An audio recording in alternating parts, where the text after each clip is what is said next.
Vamos falar de como planejar as práticas de segurança do paciente? No dia 9 de fevereiro foi o primeiro curso ao vivo do Portal Qualificação e foi exatamente esse o assunto que a gente conversou. Eu vou contar um pouquinho para vocês quais foram os destaques e os assuntos mais importantes que a gente conversou por lá, porque eu acho que são conhecimentos que ajudam a todos nós a melhorarmos as nossas práticas de segurança do paciente no dia a dia. A gente começou o curso conversando sobre, primeiro, como estabelecer um cronograma, quem deve participar do planejamento, como é que a gente pode utilizar o espaço que a gente tem, os horários que a gente tem, e fazendo um compromisso com a realidade. Não adianta a gente fazer planejamentos maravilhosos que não vão nunca sair do papel. Então, o primeiro passo é esse, né? Definir qual é o planejamento que é bom para a segurança do paciente na minha organização de saúde. Ele tem que ser um planejamento factível, efetivo e que gere mudança de comportamento em busca de um resultado melhor. Quando a gente foi falar sobre quais informações eram importantes, uma série de dúvidas surgiram. Por quê? Porque a proposta é que qualquer organização de saúde possa executar um planejamento, não só as organizações que já têm a sua rede de informação estruturada e já com seus indicadores, porque a gente precisa começar de algum ponto. Então, a gente começou dizendo o que a gente precisa retirar de fontes confiáveis, então falando de sistemas, quais são os sistemas que são mais seguros, né, em termos de confiabilidade da informação prestada, e como a gente pode buscar essas informações. Depois, a gente passou por uma parte de percepção das lideranças que vão comandar esse processo de planejamento em relação à organização de saúde. Nossa, Carol, mas você falou para começarem a planejar a partir de percepção. Sim, porque nem tudo a gente consegue mensurar por sistemas ou por levantamentos, e quanto mais difícil fica o levantamento de informações, maior é a resistência para começar da forma adequada a implantação das práticas de segurança. Então, o que eu propus como percepção dentro do planejamento? Conhecer um pouco o perfil dos médicos que trabalham naquela organização, que tipo de vínculo eles têm, se eles vão diariamente, se eles vão esporadicamente, se eles são donos, se eles são só prestadores de serviço com um pouquíssimo comprometimento, ou que são profissionais que têm um conhecimento maior em relação à segurança do paciente e que vão ajudar. Percepção também em relação à interação da alta liderança com os processos de segurança do paciente, qual é o tipo de importância que isso é dado. São informações que precisam constar até para a gente poder entender o quanto a gente pode planejar, qual é o nível de autonomia de decisões que aquela equipe planejando vai ter na hora de executar, porque não adianta a gente criar de novo, por mais factível que seja o planejamento, você vai lá, você estrutura uma série de ações e essas ações não são aprovadas pela alta liderança, isso é super frustrante e faz as equipes cada vez mais desacreditarem no processo do planejamento, na implantação das práticas de segurança, porque a gente investe bastante tempo, bastante energia pensando em como implantar ou como sustentar aquelas práticas, mas na hora H as coisas não acontecem porque a diretoria não valida, e por aí vai a questão das percepções, inclusive para organizações de saúde que não possuem sistemas de notificação de eventos adversos implantado, gerenciamento de risco estruturado. você pode não ter um sistema estruturado e funcionante, mas com certeza os 5 principais eventos adversos que aconteceram na sua instituição no último ano, você consegue identificar ou pelo menos destacar e avaliar mais profundamente para conhecer quais são as fragilidades da sua organização em relação a eles. E outra coisa, por mais que você não tenha conhecimento do que é uma gestão de riscos, você consegue levantar quais são os principais problemas que a gente pode ter ou as situações que podem dar errado e que podem gerar dano para o paciente de uma maneira muito mais percebida e conversando com outros profissionais do que, de fato, né, uma identificação e análise formal de riscos. E eu entendo que, para qualquer organização de saúde, independente da maturidade, esse tipo de informação ela deve ser utilizada.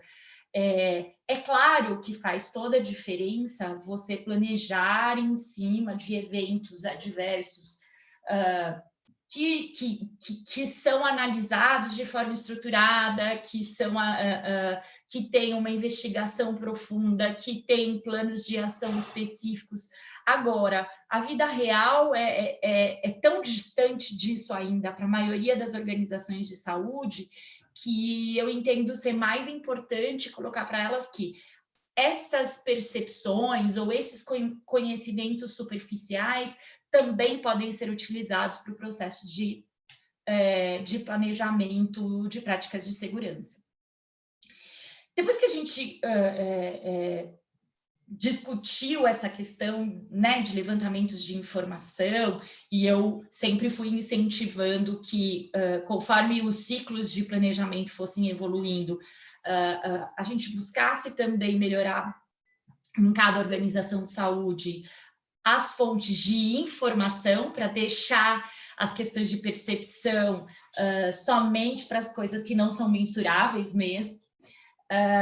A gente foi discutir como é que a gente ia trabalhar para identificar, né, essas questões, como é que eu ia usar essas informações para transformar isso em planejamento. Então, a gente discutiu o momento mais importante que deve ser o foco do planejamento sempre, que é a discussão entre as pessoas, né? Então, eu propus que eles usassem e abusassem da ferramenta de brainstorming, porque ela agrega muito valor. E que eu sei que a gente está num período de pandemia, mas, se possível, esse é o momento em que a gente deve concentrar as pessoas no mesmo lugar ou numa mesma sala de reuniões virtual, mas que a gente possibilitasse que as pessoas falassem todas no mesmo nível de hierarquia, sem muito filtro, para que os problemas da organização, a partir de todas aquelas informações que foram levantadas, fossem apontados de maneira bastante tranquila, sem nenhuma preocupação em relação à punição, em relação a o que os outros vão pensar daquela colocação. Aí a gente discutiu também como é que a gente faz aí para definir quais são os problemas que o planejamento vai atacar, né? Porque vamos combinar que nenhum planejamento, nenhum líder vai dar conta de resolver 100% dos problemas identificados. Acho que isso nunca vai acontecer, porque conforme você soluciona algumas questões, outras novas vão aparecendo. E aí a gente propôs a utilização da ferramenta GUT, que é aquela priorização por gravidade, urgência e tendência do problema se ele não for resolvido, né? Isso foi bastante importante e é bastante importante para as organizações que abriram a caixa de Pandora, né? Que permitiram, a organização que permite que se discuta os problemas da organização, os problemas de uma maneira ampla, ela se depara com uma lista incomensurável de coisas a serem trabalhadas. E aí, como identificar o que eu vou ter que atacar primeiro? E acho que a ferramenta Gucci ajuda bastante em relação a isso. Depois que a gente identifica esses problemas e identifica e prioriza quais são os... Prioriza e depois identifica o que a gente vai tomar conta primeiro, a gente precisa olhar para os problemas e, de novo, fazer um brainstorming para olhar as soluções desses problemas. Porque são nesses momentos em que aquelas inovações, situações peculiares vêm à tona e são consideradas para o dia a dia da organização, né? E a partir desse brainstorming de soluções, que se propõe a identificação de se essas ações de melhoria ou de solução de problemas se encaixam dentro de uma meta de segurança do paciente, de um protocolo, de um procedimento diferente, de um bundle. Então, essa forma de estruturação permite que, mesmo organizações que não têm contato nenhum com ferramentas de gestão da qualidade, que esteja começando de verdade, consiga se organizar para não se perder no caminho, né? Apesar da gente estar usando ferramentas, são ferramentas que são de fácil trato e que vão colaborar muito para a efetividade das ações que vão ser planejadas, né? E aí a gente foi discutir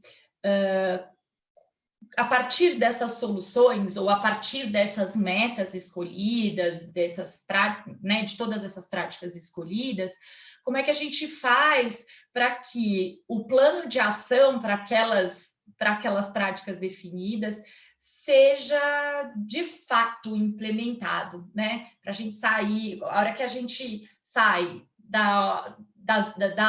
do nível das ideias e tem que pôr na ação, como é que a gente pode facilitar esse processo?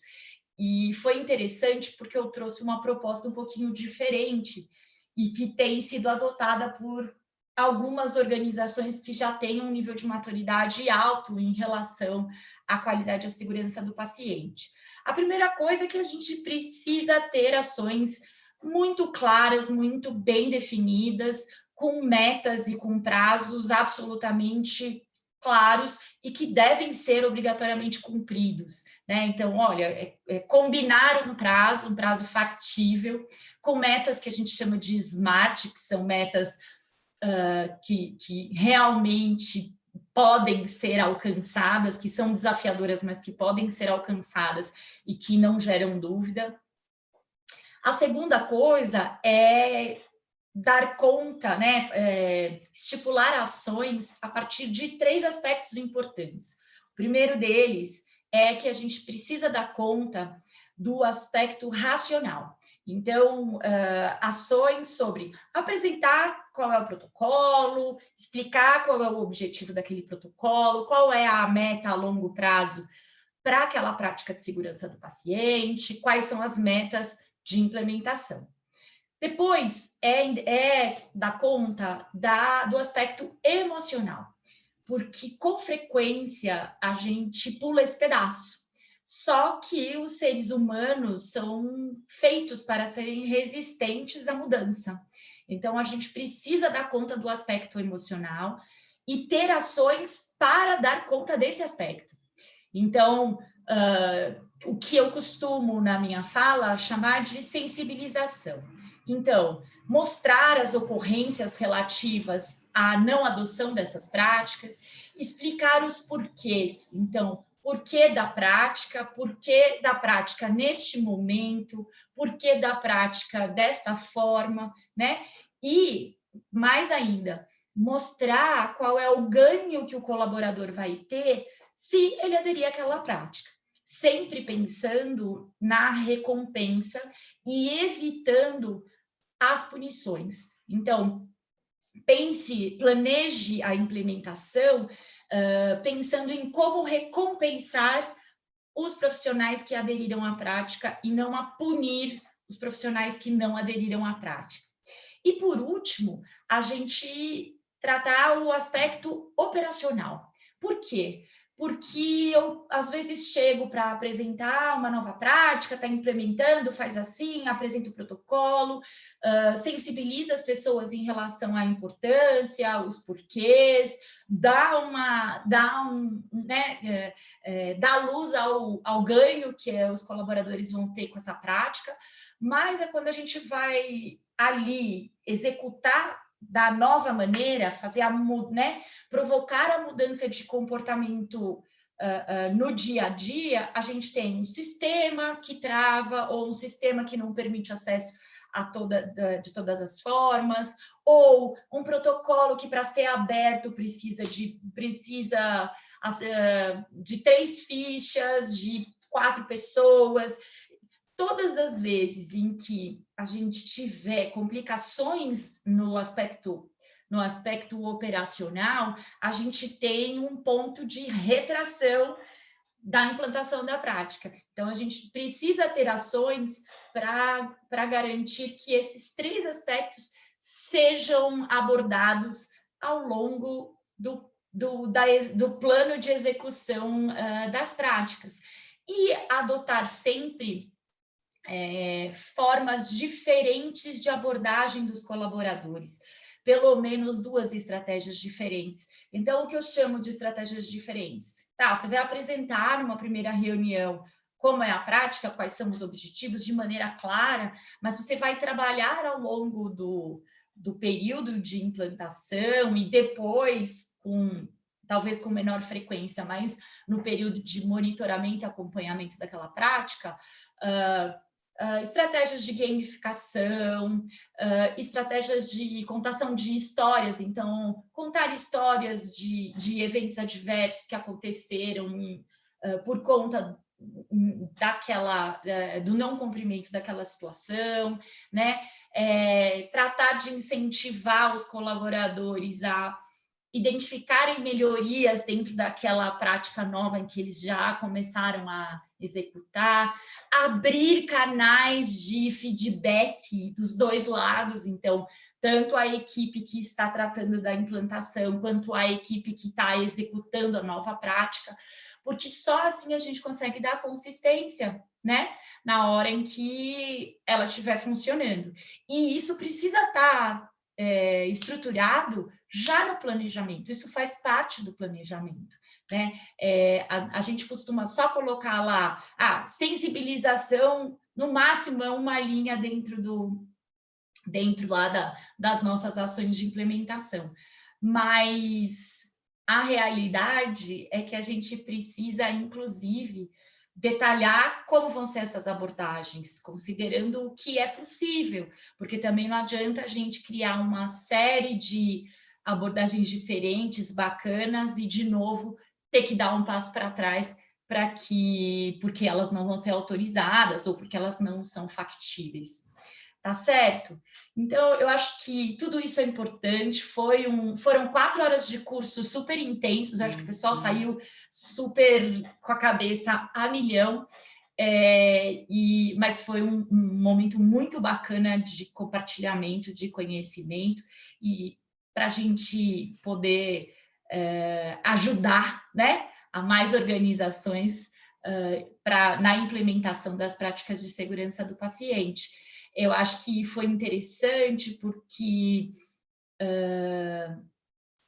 no modelo que foi proposto, ficou bastante claro que a robustez do planejamento sempre vai depender da maturidade da organização. Acontece que, se a organização não começa, ela nunca vai poder buscar por maturidade. Então, são processos muito dependentes e o que a gente precisa é quebrar aquela primeira crença de que isso não é para a minha organização, a minha organização não tem escritório de qualidade. a gente precisa quebrar isso e partir para ação.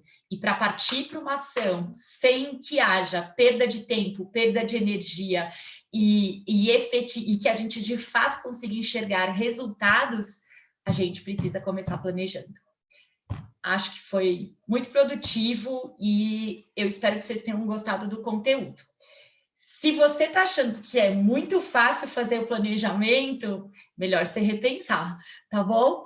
Compartilhe esse vídeo com alguém que pode estar precisando de ajuda no planejamento das suas práticas de segurança do paciente. Você gostou? Compartilha nas suas redes sociais também, porque quanto mais gente, mais conhecimento, mais segurança e mais qualidade. Te vejo por aqui. Tchau!